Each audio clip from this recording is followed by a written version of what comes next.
جی السلام علیکم ورحمۃ اللہ وبرکاتہ۔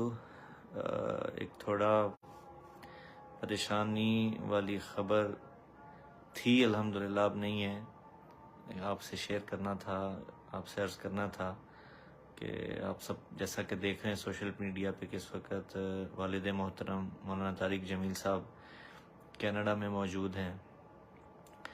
تو آج پاکستان کے وقت کے مطابق دوپہر 1 بجے اور رات کے کینیڈا کے وقت کے مطابق رات کے 3 بجے ان کو دل کی تکلیف ہوئی ہے، ہارٹ کا ایشو ہوا اور تھوڑا چیسٹ میں ان کے درد ہوا، سینے میں درد ہوا۔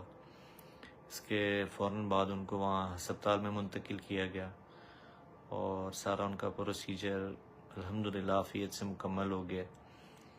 تو اس وقت الحمدللہ وہ بالکل ٹھیک ہیں، سٹیبل ہیں، لیکن ابھی تک